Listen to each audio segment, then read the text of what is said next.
Uma jovem morta por negligência passou fome e sede por 8 meses. Após tentativas médicas sem sucesso, sobrou apenas uma opção: o exorcismo. Que muitos filmes de terror e suspense são inspirados em casos reais, muitos sabem. Mas a história por trás deles pode ser bem pior do que o filme. Normalmente são captados trechos das partes mais bizarras e impactantes. Porém, a verdade, a negligência ou até mesmo as paranoias que a pessoa real vive são distorcidas. Oi, eu me chamo Carol e bem-vindos a mais um caso. Se você chegou aqui por conta do título ou da introdução dramática, certamente você achou que seria mais uma historinha comparando dois lados da mesma moeda, não é mesmo? Verdade, mentira, ciência, religião. Mas será que existe uma verdade radical a tal ponto de excluir totalmente o outro lado da história? Ou até mesmo existe um terceiro caminho? Hoje eu trago não somente o caso que inspirou um dos filmes mais conhecidos quando se trata de possessão e demônios, como eu trago um triste e brutal assassinato. Uma jovem submetida a 2 tipos de tratamentos, e ambos sem resultado. Anna Elizabeth Michael, conhecida como Annelise, a menina que nasceu para morrer. Uma jovem doce, amorosa, simpática, obediente. Assim, Anna era descrita pela família e por amigos mais próximos. Já na escola, era extremamente reservada e religiosa. Mas então, como que essa jovem, aparentemente perfeita, cheia de amor e vida para dar, se transformou numa pessoa triste, depressiva, cheia de surtos e atitudes que davam medo? Você quer saber como? Então fique aqui e não perca nada para descobrir. Confesso que esse caso me deu um pouquinho mais de trabalho do que os outros casos, porque quando eu ia procurar sobre ele, eu achava muitas informações, como eu falei anteriormente, dos filmes, né? As partes mais bizarras e impactantes.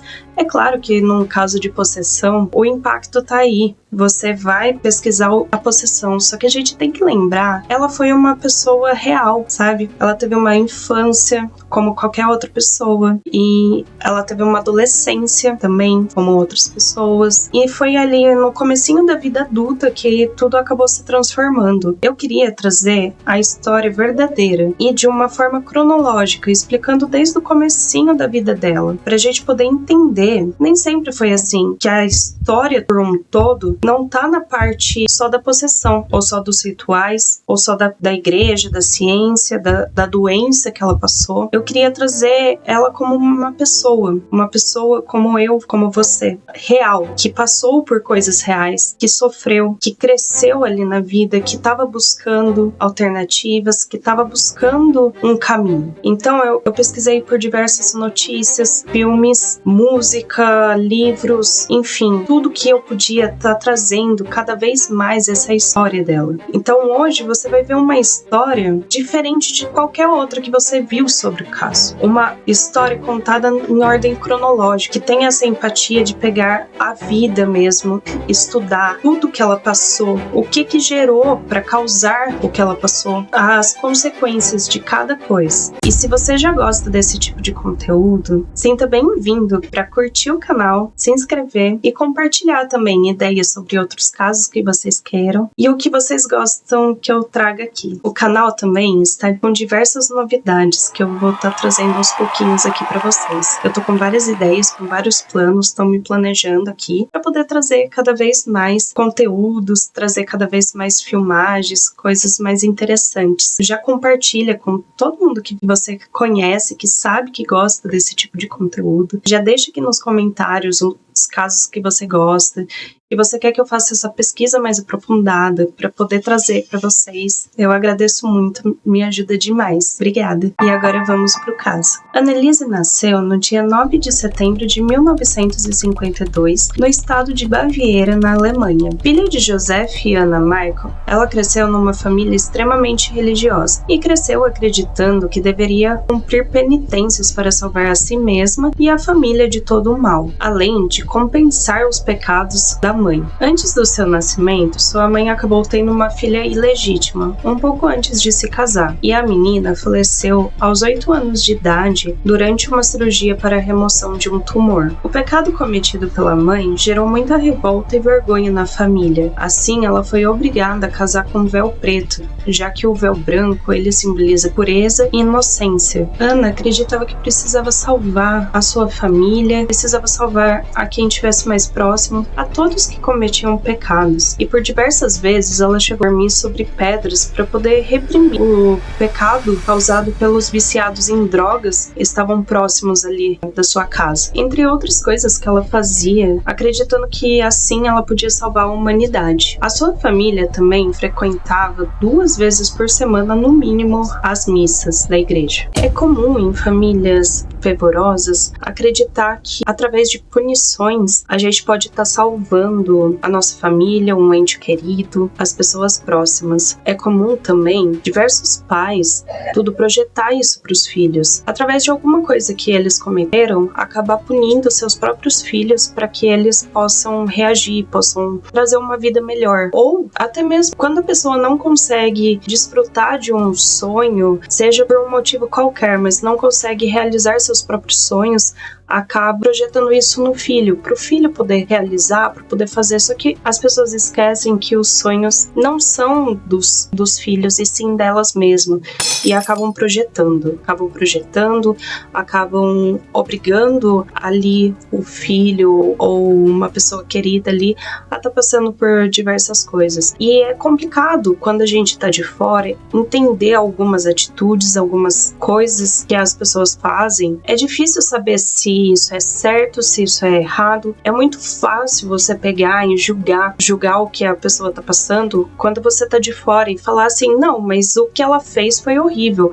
ou o que ela fez, nossa, tava certo, claramente é isso, ou claramente é aquilo. Mas e aí? Será que a gente pode realmente determinar, realmente saber? Eu acho que a gente deveria ter uma empatia, uma certa posição, mas uma empatia também. Entender quando a gente não está ali junto, a gente não pertence à família, a gente não vivenciou, a gente não viu tudo que aconteceu, eu acho que a gente precisa ter respeito. A gente pode não entender as atitudes, pode não entender as coisas que foram feitas ou causadas, mas a gente precisa pegar e um ponto de vista, assim, mais de empatia com essas pessoas, assim, sabe? A gente precisa respeitar e pegar o lado dos dois, entender o que foi feito realmente e poder analisar. A gente pode fazer essa reflexão, mas a gente não pode pegar e punir alguém ou falar, isso foi feito da forma certa ou isso foi feito da forma errada. É este ponto que eu acho que é errado, é difícil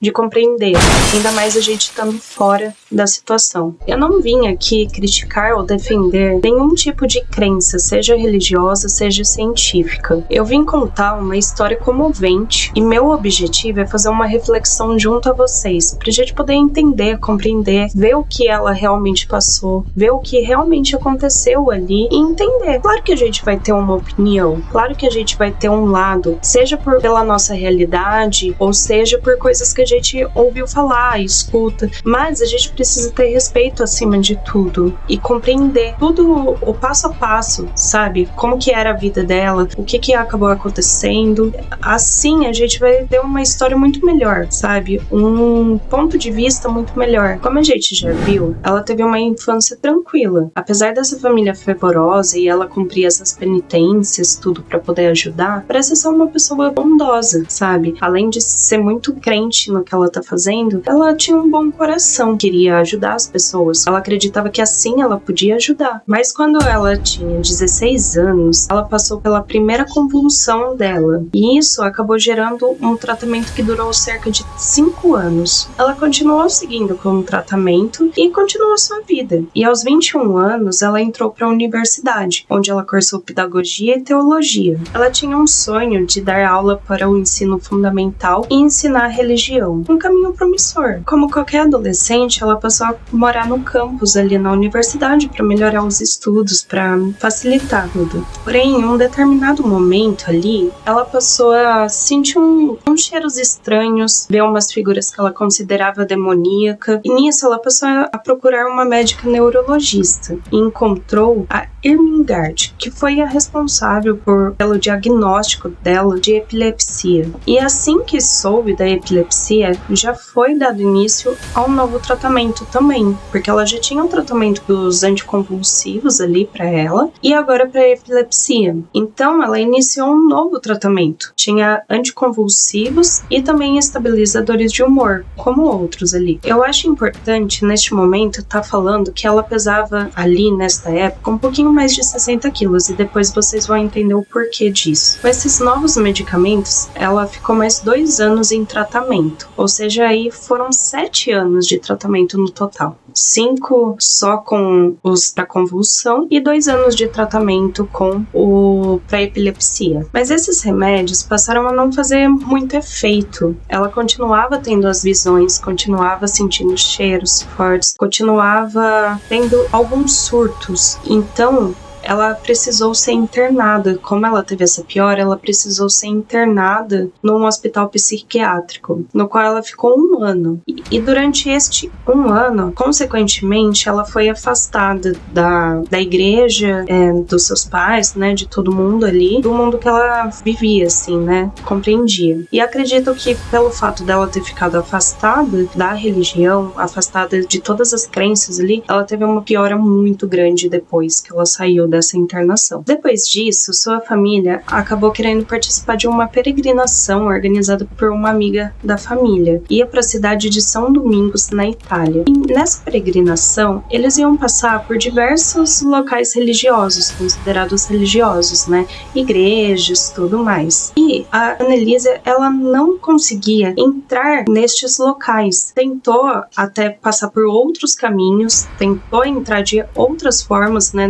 A não ser pela entrada principal desses locais, mas ela não conseguia. Ela descrevia que seus pés queimavam como fogo e ela sempre não passava do jardim. Além disso, pessoas relataram que ela não conseguia olhar para a imagem de Cristo e de outros santos e que não conseguia beber água benta como as outras pessoas que estavam participando. As pessoas acharam isso muito estranho. Inclusive um vigário que participava ali, né, que é uma pessoa que observa e que ajuda na parte administrativa ali dessa parte religiosa, ele acabou observando e chegou à seguinte conclusão, que realmente se tratava de uma possessão demoníaca. A Ana, ela acreditava que ela era atormentada pelas faces do diabo. Então pensa, todo mundo observando essas coisas, acreditando que poderia ser uma possessão e os tratamentos medicamentosos não estarem surgindo efeito até então. Então eles falaram, eu preciso buscar, eu preciso saber o que está acontecendo. E nisso eles foram em busca, foram atrás dos padres para ver quem podia resolver e ajudar ela. Mas claro, assim, não é fácil, não é de primeira que as pessoas pegam e aceitam e falam sim, eu faço, porque existe um tabu, mesmo dentro da igreja, existe um tabu ainda, quando se trata de possessão, quando se trata exorcismo, porque são crenças,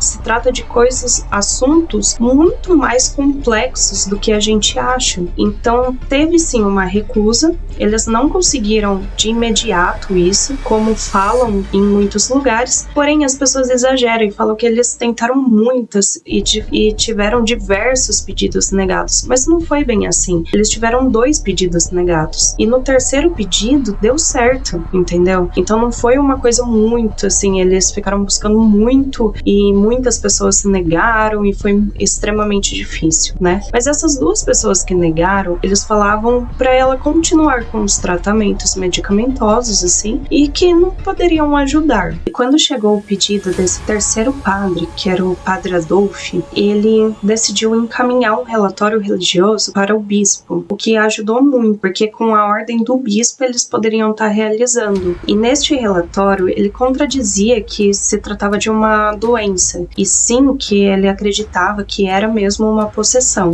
Padre Adolphe, através da ordem de Washburn, ele encaminhou ao bispo. E foi no ano de 1975 que o bispo Joseph concedeu permissão ao padre Arnold Renz para a realização desse exorcismo, porém que tudo fosse feito sob sigilo religioso. Tudo foi prescrito conforme a religião determinava, e foram 2 exorcistas, um principal e um secundário, além de um supervisor e conselheiro ali para poder orientar e ajudar eles. Então eu vou deixar o nome certinho dessas 3 pessoas que participaram desses exorcismos, que estavam mais presentes ali, para entender melhor um pouquinho o caso da Ana. E só depois de 3 meses que eles enviaram esse relatório para o bispo, que deu início aos exorcismos, os quais eram realizados de acordo com o ritual romano de 1614. E conforme a necessidade ali da família, eles decidiram começar no início da tarde ali, a tardezinha para noite. Assim, todo mundo poderia ter saído do trabalho para poder participar e poder estar presente ali, né? Os pais, as irmãs dela. Então todo mundo poderia estar ali e poderia acompanhar a prática do ritual do exorcismo. E esse primeiro exorcismo foi realizado no dia 24 de setembro de 1975. E durante um longo período aí foi realizado muitos rituais de exorcismo. E um deles que ficou bem conhecido foi um que foi coincidentemente realizado no dia de Halloween de 75, ou seja, dia 31 de outubro de 75. E neste ritual eles encontraram 6 demônios. Eu também vou estar deixando aqui os nomes desses 6 demônios que foram encontrados e foram expulsos neste dia. E durante algumas sessões, ela acabava sendo acorrentada ali na cama, né, no cômodo que ela ficava. Ela acabava sendo acorrentada, ela não dormia, passava fome e sede. E foi nesta época que ela passou a recusar o tratamento medicamentoso. Ou seja, ainda mesmo não dando resultado, assim, mesmo ela acreditando que não estava dando resultado, ela acreditando que se tratava de uma possessão, ela continuou esse tratamento medicamentoso. Ela foi parar lá no fim de 1975, né? Em um dos artigos que eu acabei lendo, eu encontrei um trabalho de conclusão de curso que foi entregue um mês antes da morte dela.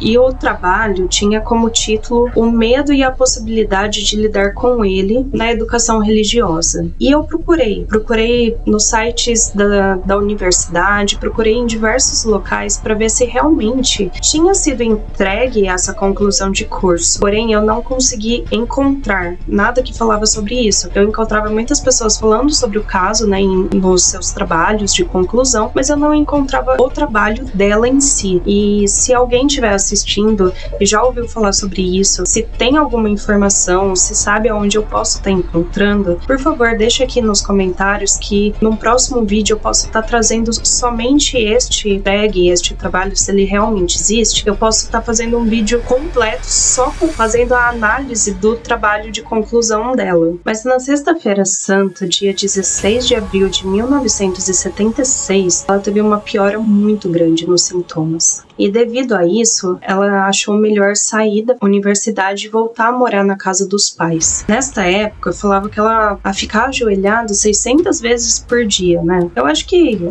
600 é muita coisa, né? Mas ela ficava muito tempo ajoelhada para rezar. E numa dessas vezes, ela acabou rompendo o ligamento do joelho. E existem também relatos que, devido a isso, depois que ela rompeu esse ligamento, ela acabou se rastejando para debaixo de uma mesa, onde ela passou 2 dias lá latindo como um cachorro, tudo. Existem várias coisas, assim, que contradizem um pouco, né, a realidade. Às vezes é a percepção da pessoa ou não, né? A gente não tem como saber se realmente alguns fatos ali é verdade, foi um pouco exagerado. Pode ter até um pingo de verdade, pode ser mesmo que ela tenha feito isso, mas acredito que não por tanto tempo ou coisa e tal. Um fato curioso também nesta época, que muitas pessoas falam, é que ela passou a comer carvão, aranha e até beber da própria urina. Eu também achei um relato que ela acabou mordendo a cabeça de um pássaro morto e tudo, completamente, assim, ela precisava de muita ajuda, né? Independente se tudo isso tivesse sendo causado por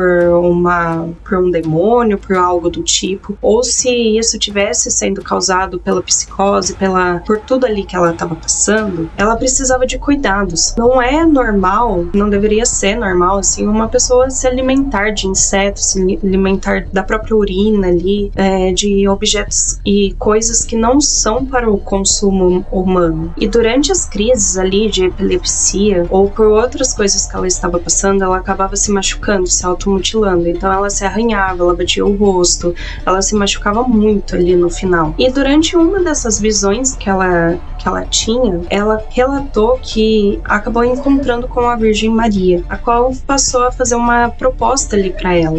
Falou que perguntou se ela queria oferecer a vida dela como tipo um bode expiatório ali para estar expiando os pecados da humanidade, e assim ela iria sofrer, mas porém ela poderia ajudar, poderia estar espionando, poderia estar ajudando os outros ali, né, e estar livrando o mundo do mal. Ela iria sofrer, ou se ela queria estar partindo ali. E ela acabou aceitando essa proposta da Virgem Maria, e na qual previu exatamente um dia que ela ia partir, e ocorreu exatamente neste dia depois que ela partiu. No total, foram realizados 10 meses de sessões. Foram 67 encontros e cada um durava cerca de 4 horas, e 42 horas foram gravadas.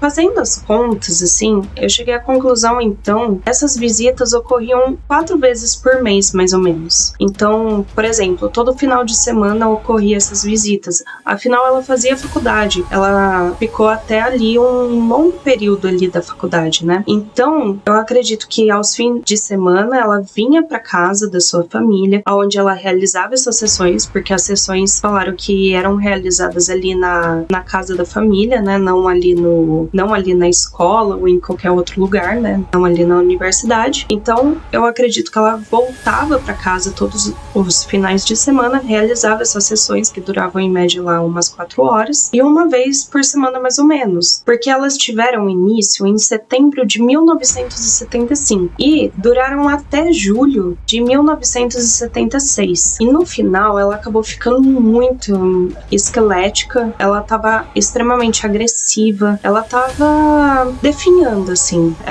e toda machucada devido às próprias agressões que ela causava a si mesma, né? Então no final foi bem difícil, ela estava pesando muito pouco, estava sem comer, estava sem beber água, sem nada, e estava passando por momentos muito complicados, muito difíceis. Ela tinha mudado completamente a personalidade dela. Eu sei, assim, que ela tinha um propósito, ela tinha, sabe, ali uma motivação, algo que guiava ela e que dizia ali pra ela tá agindo desta forma e tá ficando sem comer, sem beber água, né? Mas eu, assim, eu já fico estressada, eu já acabo ficando um pouquinho mais nervosa, assim, tudo, quando eu fico apenas algumas horinhas ali sem comer, né? Imagina ela que ficou bastante tempo. Como no começo eu falei 10 meses, não, ela não ficou esses 10 meses sem comer, entende?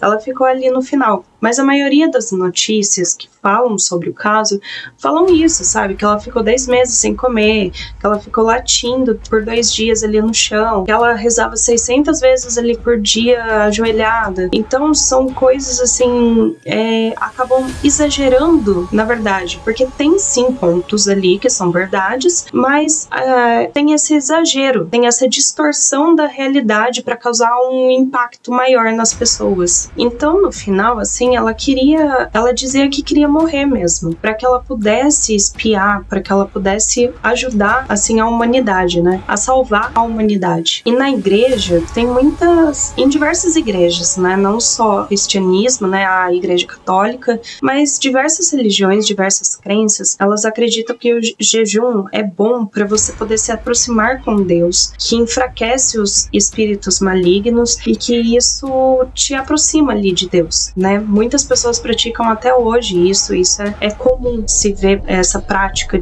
do jejum. Talvez não tanto tempo, ou talvez também tem outros casos, né, de jejum que as pessoas acabaram falecendo por conta de um jejum muito longo, mas muitas pessoas acreditam que esse jejum é bom para você poder expandir essa parte espiritual, poder expandir suas crenças, poder expandir seu relacionamento com Deus. E uma coisa assim que eu acabei de estar falando é que durante essas visões que ela teve com a Virgem Maria, ela também teve algumas marcas, insígnias, né? Tipo, que ela teve nas mãos e nos pés, assim como Jesus, assim, né? Então acredito que ela foi marcada ali por Deus, sabe? Quando tava ali no finalzinho, ela tava muito fraquinha, porque ela tava sem comer, tava passando por todas essas coisas que eu já falei. E ela acabou ainda contraindo pneumonia, o que acabou debilitando completamente ela, porque ela já tava debilitada. A gente sabe que a pneumonia, assim, ela acaba com a pessoa, ela acaba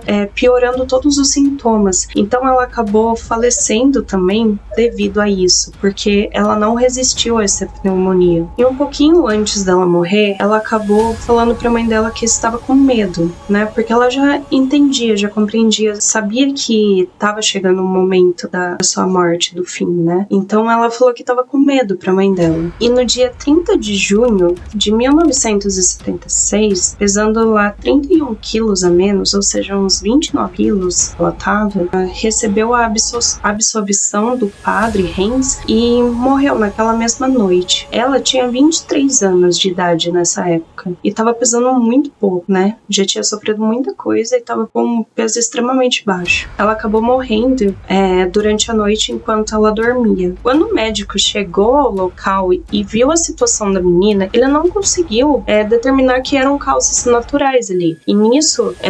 contatou o promotor público responsável ali. O mais triste de tudo isso é que, apesar de tudo que ela passou, de todo o sofrimento ali, tudo, o tempo que ela passou sem comer, sem poder beber água, sem dormir e passando por essas sessões, mesmo assim a acusação determinou que se ela tivesse sido alimentada à força até uma semana antes, ela teria sobrevivido, entendeu? Então é cerca de uma semana só e mesmo assim ela teria sobrevivido. Já o advogado de defesa Schmid, ele determinou que o exorcismo era legal de crença religiosa. E como que ele usou para argumentar que podia ter feito esses exorcismos e que estava certo que se tratava ali de uma possessão? Ele acabou mostrando alguns áudios dos ocorridos, né, aquelas 42 horas gravadas que eu falei anteriormente. Ele acabou mostrando para poder determinar que realmente esses rituais estavam sendo feitos da forma correta. Agora, as testemunhas e os laudos determinaram que ela sofria epilepsia do lobo temporal, além de doenças mentais como depressão e alucinações, além de sintomas psicóticos causados principalmente por causa da religião fervorosa dos pais. E vale ressaltar que a sentença ela não contestou a fé dos envolvidos, mas ela afirmou que mesmo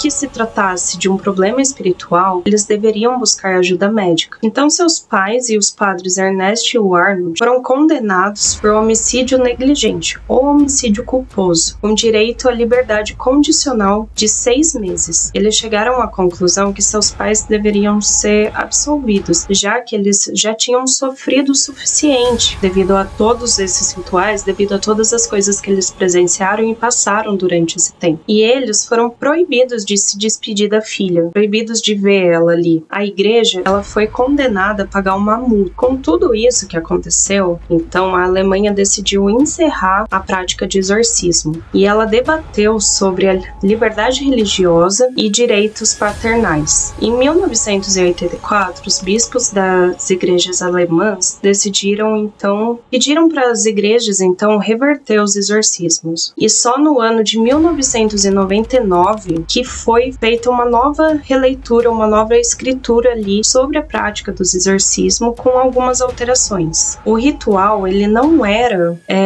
modificado desde o século XVII. E após essas mudanças, eles precisavam de uma qualificação médica ali para estar sendo considerado o ritual. Mas eu pergunto agora, vocês sabem realmente o que significa exorcismo? E se ele é praticado somente nas religiões católicas, nas religiões cristãs, né? O exorcismo, ele nada mais é do que essa expulsão de demônios, né? Expulsão de espíritos malignos. E muitas vezes ele é associado à cura. Em diversas religiões, às vezes não com este nome, com outros nomes, são praticados rituais para isso, para cura, entende? Para livrar a pessoa de coisas que estão perseguindo ela, né? Desses espíritos malignos. Então não necessariamente é aquele exorcismo que a gente conhece ali do filme ou de algumas coisas que a gente vê, de relatos, de tudo que as pessoas acabam passando. Muitas vezes não é uma coisa tão grandiosa. Claro que em alguns casos tem algumas coisas assim,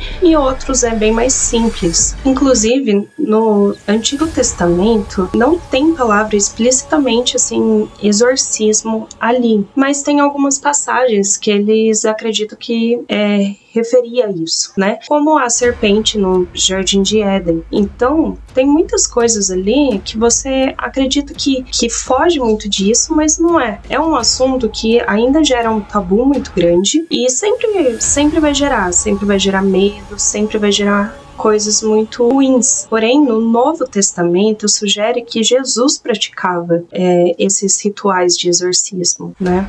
Diz que ele expulsava demônios com sua autoridade e depois ele concedeu isso aos seus discípulos para que praticassem essas expulsões em seu nome, que ele praticou exorcismos no nome de Zeraza e acalmou as forças do mar. As forças, elas também eram vistas como forças demoníacos, mesmo não sendo realmente tipo um espírito, era uma força ali, aquela água do mar assim, que ele conseguiu passar, sabe, no meio, também são relatos de coisas que são essas expulsões de demônios, de forças associadas à cura, como eu disse, e fala que ele expulsou demônios de pessoas como pessoas cegas, mudas e outras pessoas que sofriam com convulsões. Então, é esse ato de você curar as pessoas. Muitas vezes não precisa de um ritual, às vezes uma oração em umas outras religiões, e são consideradas, assim, digamos, como práticas exorcistas, apesar de ter esse tabu de ser diferente, né? Mas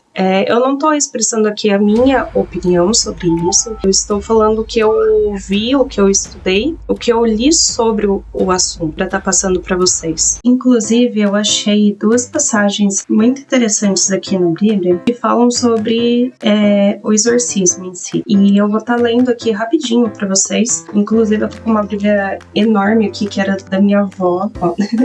É enorme a Bíblia, não é uma Bíblia comum ali, para estar fazendo essa passagem aqui para vocês. Em Marcos 16:17 fala o seguinte: e estes sinais seguirão aos que creem, expulsarão os demônios em meu nome, falarão novas línguas. Em Marcos 16:18 fala o seguinte: manusearão as serpentes e se beberem alguma potagem mortífera não lhes fará mal, porão as mãos sobre os enfermos e sararão. Então, até aqui na Bíblia acaba falando sobre o exorcismo e a prática e como que é visto, sabe? Mas tá, depois da gente ver todo esse caso e eu ter lido até uma passagem ali da Bíblia para poder explicar a parte de possessão, de demônios e tudo mais, o que a parte científica acaba falando sobre isso, né? Então, eu fiz uma pesquisa e que diz que as pessoas podem sobreviver lá por uns 3-5 dias apenas sem tomar água, sem nenhum pingo de água, né? Só 3 a 5 dias. Já comida de 30 a 40, que eu achei muito, né? Achei até bastante. Eu não achava que a pessoa consegue sobreviver, tipo, durante um mês, né? Durante um mês ou um pouquinho mais de um mês sem comer. Mas ela consegue, sim, sobreviver todo esse tempo. É importante estar trazendo esses dados científicos também pra gente poder entender. Uma média, né? Não é uma regra.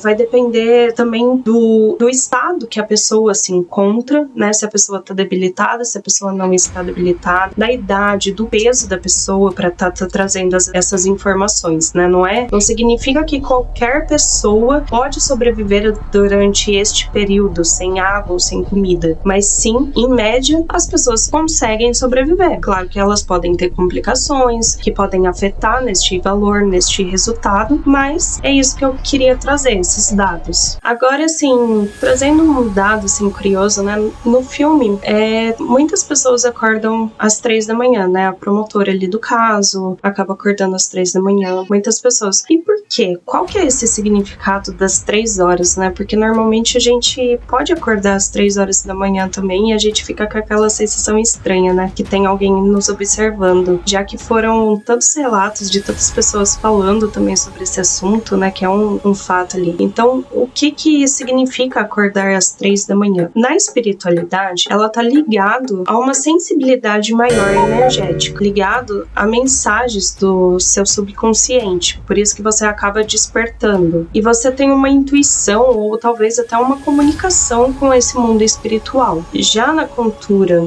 cristã, ela está associada com a morte de Cristo e é considerada uma hora santa, que é aquele momento que você precisa ter mais conexão, você tem uma conexão maior, sabe? Então é o horário que você vai ali fazer uma oração, vai pedir tudo que você deseja, né? Tudo que você precisa ali neste momento. Já a parte científica, ela associa com problemas no fígado ali, que é uma hora que tem alguns desequilíbrios neste órgão. Então isso acaba fazendo a gente despertar. Considero que é um ciclo normal, sabe? Um ciclo natural de sono. E também fatores como problemas de saúde ou estresse pode estar associado a você ficar despertando neste horário. Então, eu quero que vocês entendam que o horário 3 horas da manhã, ele está associado tanto a hora santa quanto a hora do diabo. Então, muitas pessoas acreditam que é um momento, sim, que você tem uma convicção, que é uma coisa mais próxima ali de Deus, que vai ser um momento muito melhor, que é a hora de você pedir proteção contra todo o mal. E tem pessoas que acreditam que está associado com o diabo. Então, é um horário que é onde você será atacado, onde você pode sofrer com ataques, com essas forças malignas, essas energias malignas. Então, vai da crença de cada um. Tem os dois lados aí. E eu gostaria de saber o que vocês acham sobre isso, né?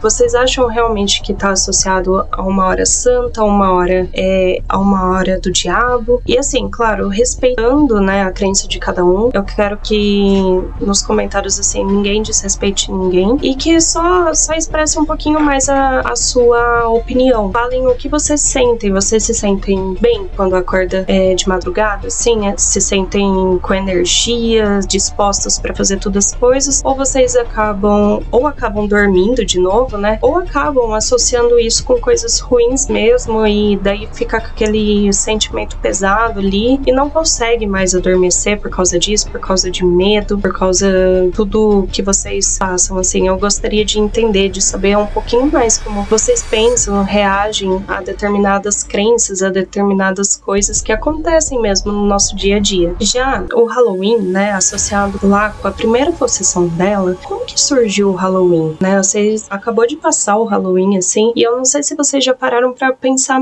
mas peraí, como que surgiu isso? Como que as pessoas começaram a se vestir com as fantasias assustadoras? Como começou a ficar tão popular esse negócio de pedir doce, de tudo mais, né? Acredita que nesse dia, a barreira entre o mundo dos vivos e dos mortos fica um pouquinho mais fininha, assim, permitindo que eles façam essa passagem, assim, sabe? E a fantasia, ela surgiu em alguns rituais pra tá afastando essas coisas ruins, né? Então você se vestia ali com as fantasias para estar expulsando essas energias, esses maus. Vocês sabiam disso? E além dessa expulsão também, eles faziam como homenagem também, homenagear entidades. Então, você entende? Às vezes a gente acaba se fantasiando, às vezes a gente participa de crenças, de coisas populares e nem sabe os significados, ou nem sabe se aquilo é positivo, negativo, de acordo com a nossa realidade, com a nossa crença, sabe? mas a gente só faz porque tá na moda, só faz porque todo mundo faz. Então, às vezes, claro que a gente não pode ficar muito preso a tudo também, não pode ficar esperando de tudo para poder fazer algo, mas às vezes, assim, a gente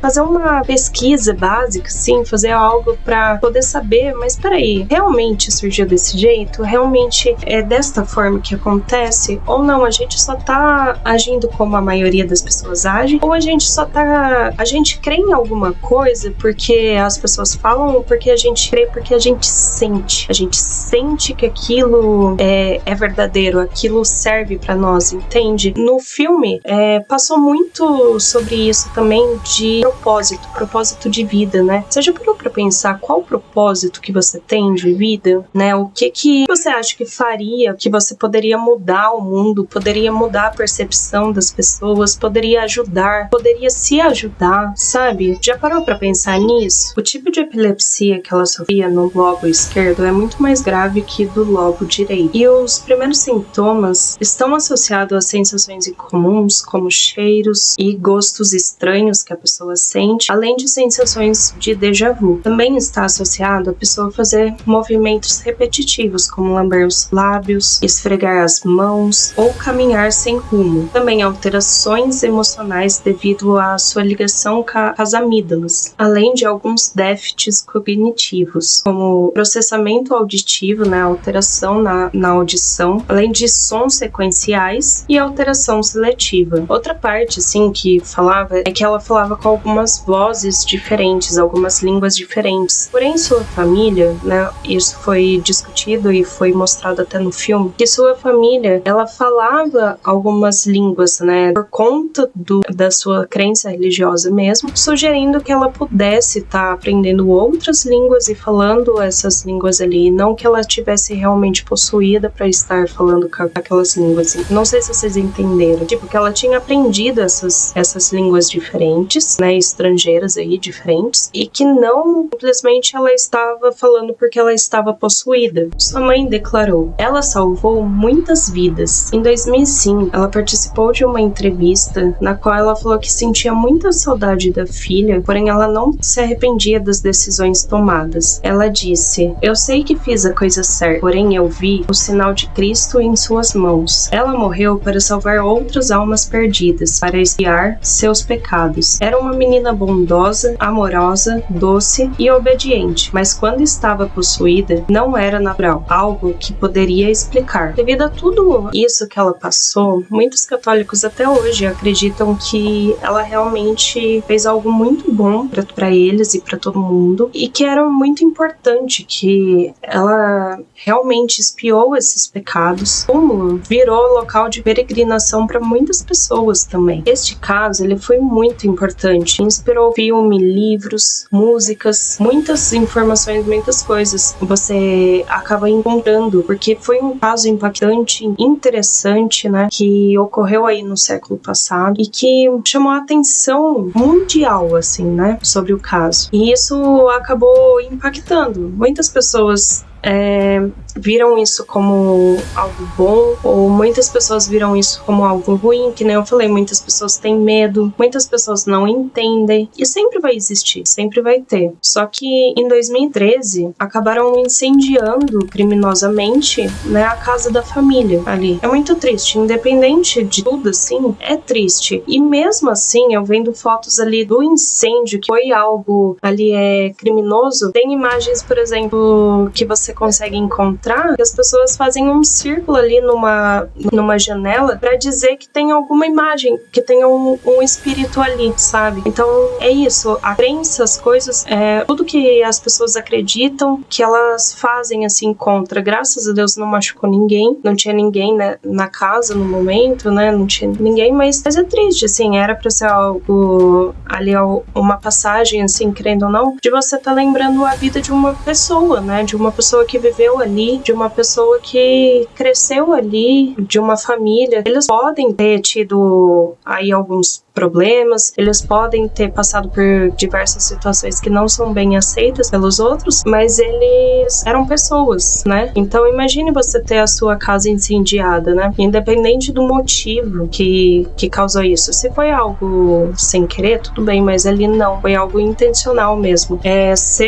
Eu não sei a motivação deste crime, né? Se foi porque a pessoa estava com medo devido às histórias, às crenças, ou se foi por pura maldade mesmo, né? Mas acabaram incendiando ali. Anos depois, teve um padre, o padre José Antônio Forte, que ele estudou o caso e ele acreditou realmente ser um caso de possessão. Ele diz que ela sofreu bastante, porém ofereceu este sofrimento a Jesus. Inclusive, ele chegou à seguinte conclusão, que a morte dela não representou de modo algum o fracasso do exorcismo e deve ser entendida como a forma como a morte de Cristo. O que pode parecer um fracasso aos olhos do mundo pode ser um triunfo aos olhos de Deus. Inclusive tem um livro que é uma história real de possessão de Dark Side, que foi escrito para relatar também sobre o caso. Outro escrito que é Fé e Razão, Ciência e Espiritualidade, Dor e Esperança também, de Felicitas, e tudo sobre o caso, assim, né? Então teve muitos relatos, muitas pessoas, muitas crenças ali que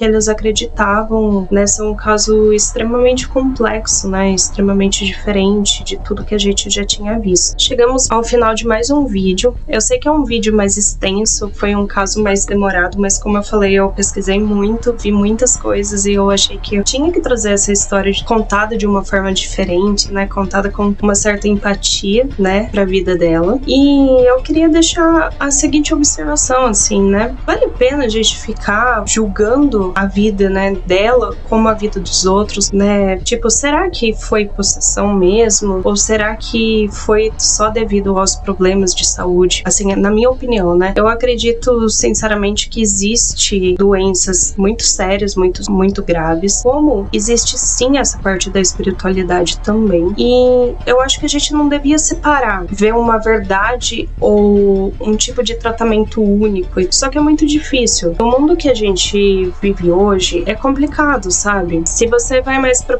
dessa parte de possessão, né? Eu entendo que talvez o exorcismo seria o melhor caminho. Tem outras observações, tem outras coisas assim que a gente vai fazendo ali e tudo, mas é aquele negócio de durou muito tempo, sabe? Que eu compreendo que é complicado você alimentar uma pessoa à força, você obrigar ainda mais com a pessoa se debatendo, a pessoa tendo alguns outros tipos de problemas, sabe? Mas, sabe, não teria uma outra forma de lidar com isso também tratando a parte espiritual, né? E a parte medicamentosa, a maioria dos médicos, eles dão remédios para um problema. Aí, esse um problema, ele acaba causando outros problemas, né? Esse remédio causa outros problemas. E daí, você vai tratar outros problemas e tudo? Eu entendo que é muito complicado essa frustração quando você toma um medicamento ou as pessoas acreditam que você tem uma coisa e não sabem que talvez isso não esteja ajudando ou melhorando 100% ali, né? Imagine pra família dela, tá vendo a filha sofrer ali. Eu acho que o pior, assim, foi quando ela voltou pra casa, né? Porque daí ela não tinha esse período sem essa crença vigorosa ali dos pais, sem todas essas coisas. Então ela passou a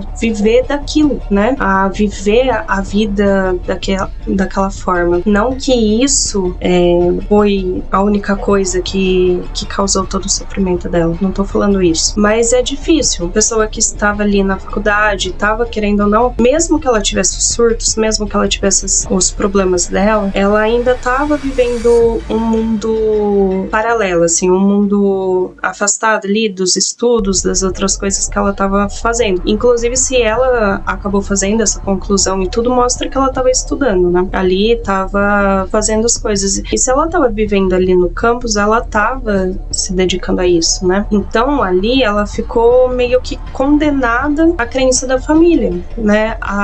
Não só da família, mas a crença dela mesma, né? O que ela conviveu, o que ela cresceu. Então, foi complicado. Quando ela decidiu parar de comer, eu acredito que no começo foi muito difícil e depois o corpo acabou se acostumando. Se ela ficava 100% do tempo ali nesses surtos e tudo pela piora devido à falta de medicamento, ela nem estaria pensando mesmo em comida, né? E eu sei que é difícil você alimentar uma pessoa à força, você amarrar uma pessoa e obrigar que ela coma, faça as coisas, mas é complicado também. Você tá vendo a situação da pessoa, vendo ela definhar a cada momento, vendo ela toda machucada e tudo, e também não fazer algo, né? Muitas vezes, na parte científica, assim, a gente acaba dando nome ali para as doenças, para as coisas. No caso dela, ela fez exames que comprovaram que ela tinha mesmo problemas, tinha as doenças ali. Não se tem esse laudo por conta, por exemplo, ela teve uma convulsão e teve o laudo de epilepsia. Não funciona assim. E não necessariamente uma pessoa que tem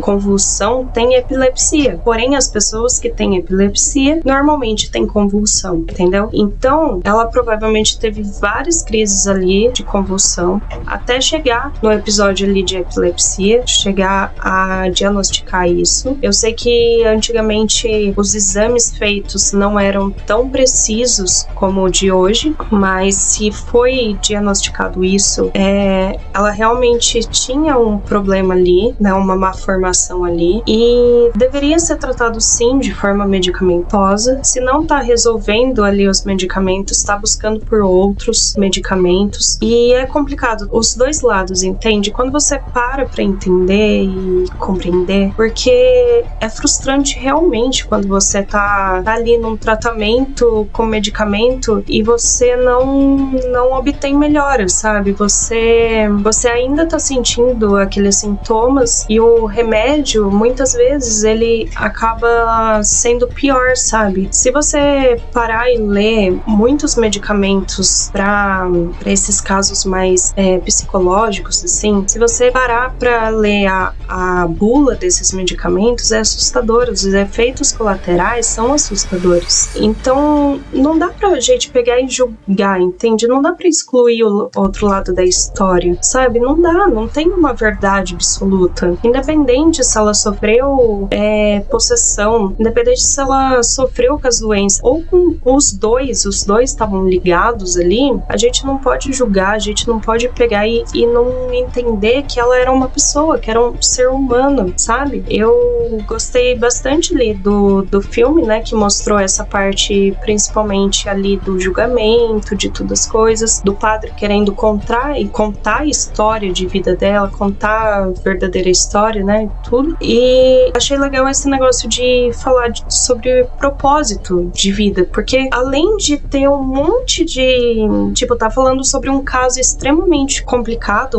um questionável, assim, que muitas pessoas vai dar a sua opinião, falar sobre um propósito de vida, sabe? Uma coisa que é absolutamente, assim, daquele contexto, sabe? De terror, de tudo, porque como que a pessoa pega e vê um propósito, né? Será que realmente as pessoas têm? Será que meu propósito em falar sobre esse caso era realmente estar trazendo essa realidade, esse jeito de comunicar, sabe? Esse jeito de falar, assim, com vocês, já tá trazendo essa visão um pouquinho diferente, sabe? Não essa distorção, porque claro que a parte da possessão é muito mais interessante do que a parte da vida dela. A parte que ela pegou, se dedicou lá, ela queria ser professora, queria ensinar os outros. Claro que parte ali que ela foi possuída e que ela teve um monte de demônios lá expulsos do corpo dela, a parte que ela gritava, a parte que ela tomava o próprio xixi, enfim, todas essas partes são muito mais impactantes do que a parte dela ter tido uma vida, sabe? E claro também, outro fato foi aí a morte dela por fome e sede, né? Mas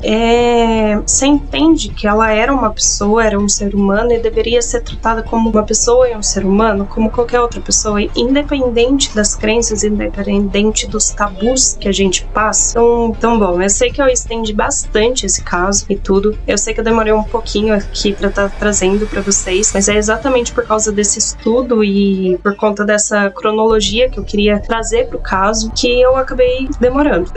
Mas eu tô com vários projetinhos novos, várias coisas assim sobre outros casos pra estar trazendo, além de outras redes sociais que eu tô querendo colocar aqui no canal. E eu espero que vocês gostem e fiquem aqui por dentro pra saber tudo, pra conferir tudo. Então, se você assistiu até o final, deixe o like, por favor, que me ajuda demais. Compartilhe com as pessoas que vocês sabem que vão gostar também de casos assim. Assistam outros casos no canal e me acompanhem, tá bom? Um beijo, tchau, tchau!